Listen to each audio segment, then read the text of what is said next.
দেখো তুমি ক্ষেত্রে যখন বসাবে তখন তাকে সাপোর্ট নেবে, নাহলে সাপোর্ট নালে হাতটা কিন্তু ও তো যেহেতু পেশেন্ট, ও তো সুস্থ নয়, তার জন্য তুমি হাত তুমি বডি ইউজ করো, হাতটা ইউজ করো, নাহলে কি হবে হাতটা তুমি এরকমভাবে দেবে হাতটা কিন্তু পিছন দিকে চলে যাবে।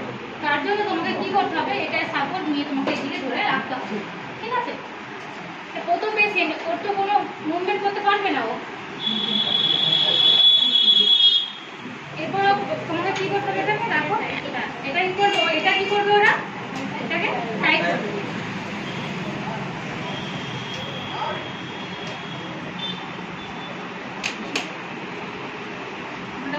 টাইট করে দেবে, খুলতে পারবে না। এবার কি করছে, কি করবে ওরা, পান করছে। পান কেন করছে, আওয়াজ শুনতে পাচ্ছেন? আর দুশো বেশি যেহেতু ওর নর্মাল পেশেন্ট, ও কোনো অসুস্থ নয়, তার জন্য ওকে দুশো বেশি আমরা পাম্প করবো না। যদি ও পেশেন্ট হতো বা ওর শরীরটা খুব অসুস্থ থাকতো, তাহলে যদি আমি আগে আওয়াজ পেতাম তাহলে ওকে আমি কিছু বেশি পাম্প করে দেখতাম।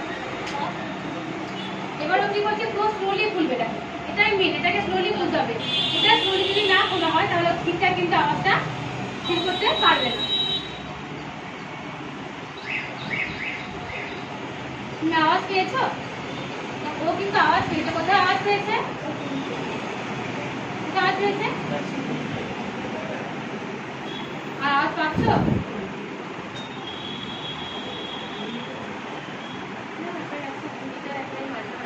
একবার মাঝে মাঝে তাহলে ৮০ আর ৬০ এর মাঝে কত, ৭০ হবে।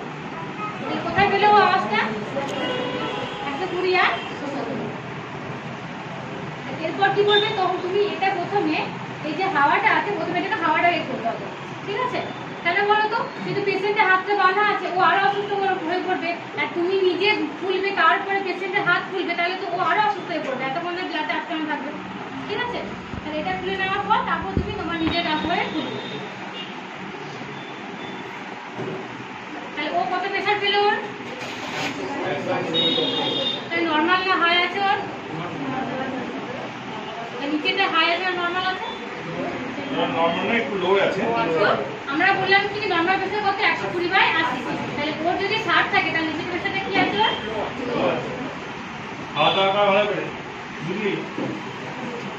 আচ্ছা একটা কথা জিজ্ঞেস করি, এটা একটা নর্মাল পার্সন ইউজ করা হচ্ছে, তোমাকেও জিজ্ঞেস করি, তোমার তো আমি এমনি জিজ্ঞেস করছি কিন্তু মনে পড়ে কিন্তু, হ্যাঁ এটা সবাই শেখার জন্য কিন্তু এসছেন, ঠিক আছে? তো এমনি একটা পেশেন্টের আমি কিভাবে ইয়ে করবো, মানে পেশেন্টের, আমি তো পেশেন্টের ক্ষেত্রে তো হঠাৎ করে মনে করো আমি প্রেশার কত তুলবো না, কারণ তার প্রেশার বেশি তুলে দিলে অনেক অনেক প্রবলেম হতে পারে, এমনকি হার্ট অ্যাটাক মতো হয়ে যাবে। তো আমি কেন একটা পেশেন্টের ক্ষেত্রে কতটা তুলবো, বা আমি মানে সেটা কি করে জানবো যে পেশেন্টের ক্ষেত্রে কত আমাকে তুলতে হবে? তো আমি অনেক পড়েছো যে তোমার ডাক্তার এমনি দেখি স্যার, মানে তুমি পড়েছো তো মাঝে মাঝে। আচ্ছা, এমনি একটা পেশেন্টের যদি মনে হয় থাকে, আমি তোমাদেরও সময় জিজ্ঞেস করছি যে একটা পেশেন্টের ক্ষেত্রে ম্যাম যেটা বললেন যে একটা পেশেন্ট যদি একটা নর্মাল পার্সন করছে আমরা 200 করে তুলবো, আমরা কোনো অতটা কোনো প্রবলেম, বাট একটা পেশেন্টের ক্ষেত্রে আমি কতটা তুলবো, কোনো আইডিয়া? নর্মাল ক্ষেত্রে তো ম্যাম বললো 200, এটা কোনো আওয়াজ হ্যাঁ বলো। ম্যাম বললেন যে 200-র মধ্যে যদি আওয়াজ পাই তাকে তুলবো না, যদি না পাই তাহলে তুলবো। হ্যাঁ বেশ, এটা তুলবে না। আমি বলছি তোমাকে পেশেন্টটা তুমি করছো, পেশেন্টের ক্ষেত্রে প্রথমে আমরা অ্যাটেন্স খেয়াল রাখবো, মানে আমরা এখানে তো প্রথমে করবোই, তার আগে আমরা কিন্তু এখানে রেডিয়াল আর্টারিটা দেখে নেবো, এটা মাথায় রাখবো। আমরা এখানে 3টে আঙুল দিয়ে একটা পেশেন্টের, যেমন একটা পেশেন্টের মতো তোমায় ধরতে হচ্ছে আমি কিন্তু এখানে প্রথমে 3টে হাত এইভাবে ধরে আমি এবং হাতে পরিয়ে আমি প্রথমে দেখবো যে ওর বিটটা টিপ টিপ এখানে করছে কিনা হাতে, তারপর আমি হাতে কিন্তু আমি ওটাতে যেমন লাগিয়ে যেমন প্রেশার আমরা করছি, কুকুর আমরা দিচ্ছি। এবার যখনই প্রেশারটা এখানে দেখবো সাউন্ড বন্ধ হয়ে গেল, ওটা আমাকে নোট ডাউন করতে হবে। এবার আমি হাতে পরিয়ে যেটা এখানে মনে নোট ডাউন করলাম, সাপোজ ধরলাম আমি মনে করো 110-এ, সাপোজ যে এখানে সাউন্ড বন্ধ হয়ে গেল বিট, এটা রেডিয়াল আর্টারি বলা হয়, এটা ব্র্যাকিয়াল বলা, এটা রেডিয়াল বলা হয়।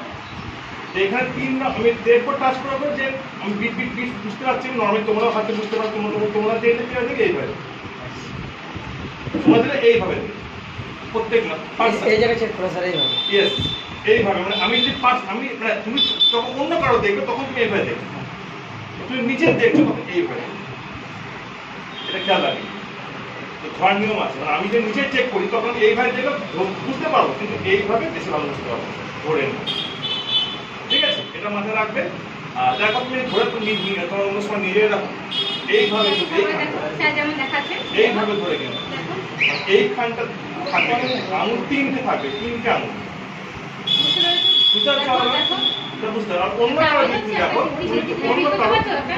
তুমি অন্য কারো দেখো তখন তুমি এই তিনটে আঙুল দিয়ে এইভাবে তাকে ধরো। বলে বোঝা গেল? আর যেটা হচ্ছে পেশেন্ট হলো আপনি একবার বলেন 3টা আঙুলে কেন মাত্র? এই বলো সেন্সেশন বেশি, এই তিনটে আঙুলের সেন্সেশন বেশি, পুরো আঙুলের সেন্সেশন কম। সেন্সেশন কম বলতে কি এর টাফ, রাফ অ্যান্ড টাফ।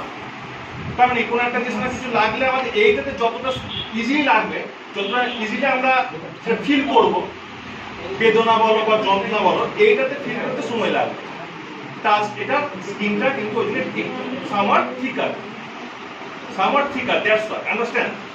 এবার তোমাদের ব্যাপারটা কি বললাম আমি, যে প্রথমে পেশেন্টটা আমি দেখবো এখানে, তারপর আমি প্রেসার দেবে দেখে নেবো যে আমি এটা আমি বাল্বটা ইয়ে করে, যে হঠাৎ করে এখানে আমার বন্ধ হয়ে গেল, তাহলে উপরে খানা দেখছি যে কত 110 সাপোজ। এবার আমি টাপ পড়াবো 110 থেকে হার্ডলি দুটো ধাপ তুলবো, আমি 130 তুলবো, ওর বেশি কিন্তু সেক্ষেত্রে তুলবো না। ওই যে বললাম পেশেন্টের বেশি যদি তুলে দাও সেক্ষেত্রে তাকে তুমি কিছু তুলে দিও, তার মানে কি তুলে দিলে মানে কি, ও তো ব্লাডটা আটকে আছে, কোথায় আটকে আছে? কোথায় আটকে আছে? ভেনের মধ্যে যাচ্ছিল বা আটের মধ্যে যাচ্ছিল, ওখানে আটকে আছে। তো ওর অত প্রেশার নেওয়ার ক্ষমতা না, বাস্ট করে যেতে পারে, ব্লাড ভেসেলস বাস্ট করতে পারে।